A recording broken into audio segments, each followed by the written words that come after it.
Hello. Whoa, my hair's crazy. Um, so for my leadership interview, I chose to interview one of my regular customers. I work at Johnson's Barbecue. It's like a little mom and pop store in Plant City. It's a barbecue joint. So we have a lot of the same customers come in every day, every other day, something like that. So I did Dan Esterline.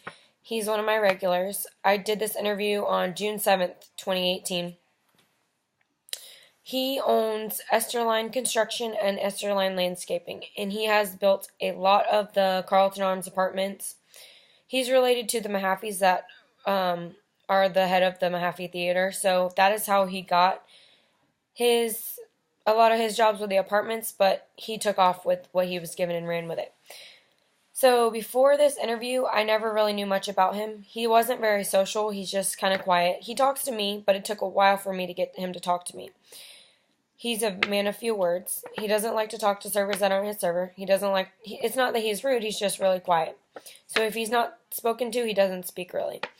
Um, but I just always see him in his Esterline construction shirt or Esterline landscaping shirt. I never see him outside of work attire. And unless it's on the weekend, sometimes he's in his son's baseball t-shirt.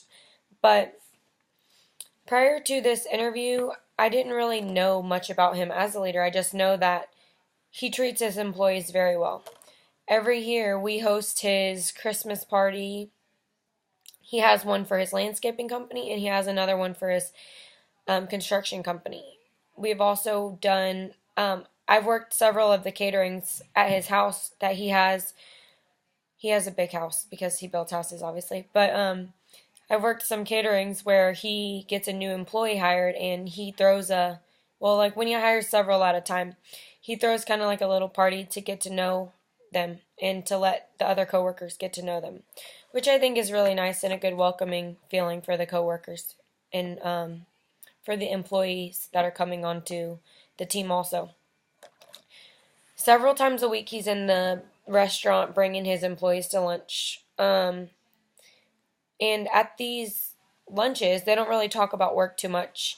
It's pretty much, let's sit here and relax and have lunch on our lunch break. It's not really, let's talk about business.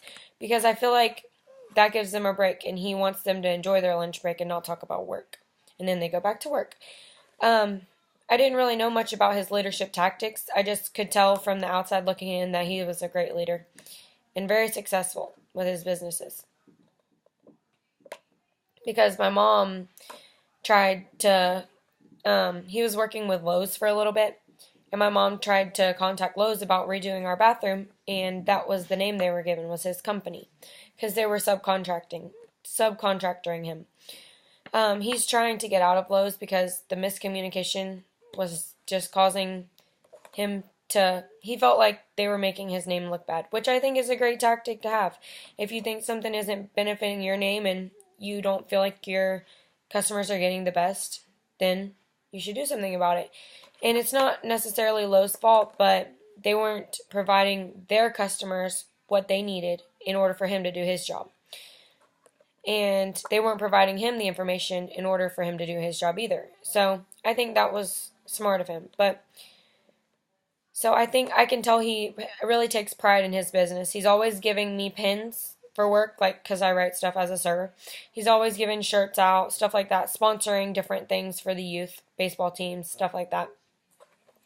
So he takes pride in his business and building his name and making it known and making sure his name is well represented, I guess you could say. But since I didn't know much about his leadership, I just knew him outside of work, like with his work shirt on, but I didn't really know much about his work. I really got I really questioned him of what key characteristics he used for leadership and he expect his employees to use to lead the other employees. One that he said was integrity. So he is the same with all his employees. He has the same standards. He greets them the same.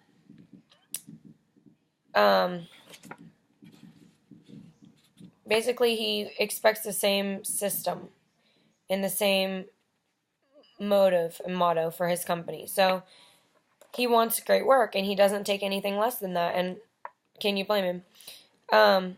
He also stated that he leads with performance-based rewards. So, like I said, he does treat all his employees the same in a sense of how he expects them to work and how he expects them to portray the company and the work they do. But by performance based, I mean like whoever is leading more jobs or being the most successful, bringing in the most revenue, they're going to obviously get pay raises or doing the most work for him. And I think this is important because people work hard when they know they're appreciated, meaning if they know they're going to get pay raises, they're obviously going to work harder. So that is a way that drives his employees to do the best that they can and be the best they can and represent his name the best that they can. And I think that's very smart of him. A third key characteristic that he stated was organization. With owning two businesses, sometimes the businesses collaborate, meaning the new construction uses the landscaping company to get everything ready to sell the property. But it's obviously more to it than that. There's got to be, each person has to have an individual job, and that makes sure everything's running smoothly.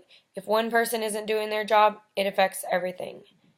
Because say the web marketing person isn't doing their job and they don't relay the message that they're not working with Lowe's anymore, they may try to contact Lowe's. And then that's just an example.